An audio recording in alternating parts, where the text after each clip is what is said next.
Good morning, eighth graders. I want to walk you guys through finding what you need to on my webpage. So I'm going to use fourth period as an example.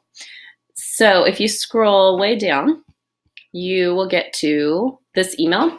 So this was March 17th.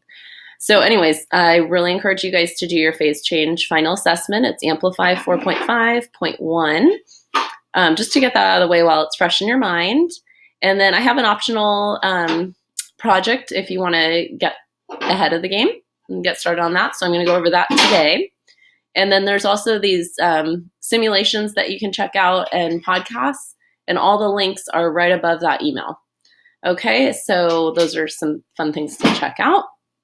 Okay, let me go over the project that you can get started on. And a lot of you have already selected your element. So the first thing that you want to do is read this email. So this was March 18th, the element wall project. And if you scroll down, okay, so let's see. Okay, signups, element wall. This is the one you want to click on.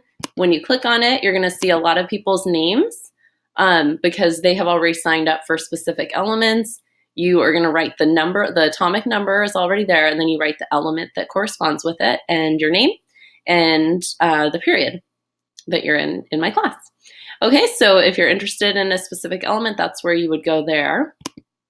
If you want to see the wall that's in my class currently, I put 2 pictures of it so you can kind of check those out and see what it looks like.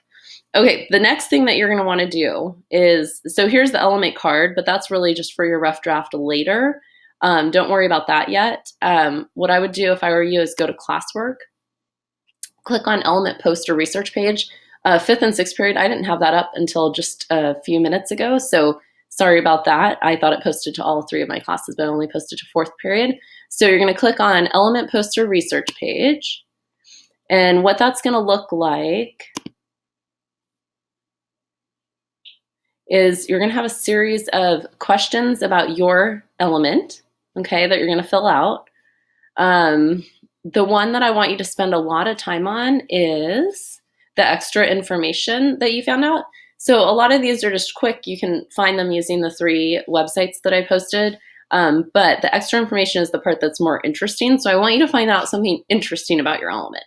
Don't just do the surface, whatever it is. I really want you to try to find an interesting story that you can share, because that's what makes the whole presentations more interesting to all of us watching. Okay, so once you do that, great. Then what you can do is if you click on the element card, you could probably start, so make a copy. So if you go, okay, there it is.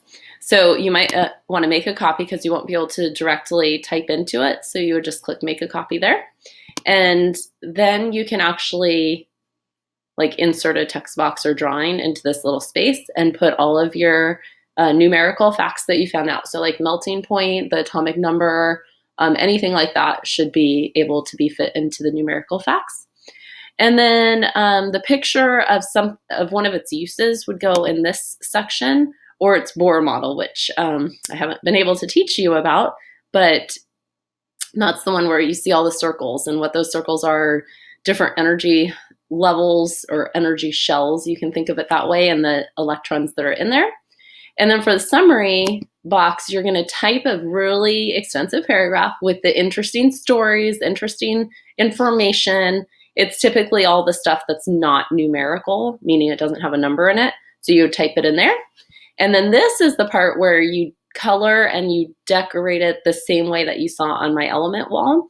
You have to have the atomic number at the top. You have to have the chemical symbol, the letter in the middle, really big. And then the atomic mass below it. The name of it. So if it was an O for oxygen, you would have oxygen right there, and then you would have the atomic mass. So those are the pieces of information that go in this big empty box. And then fill out this last little section right here. It has a couple of questions for you to answer, and we end up folding that over. Okay, so I just wanted to show you guys all of that. Hopefully that was helpful to you. And I miss you guys.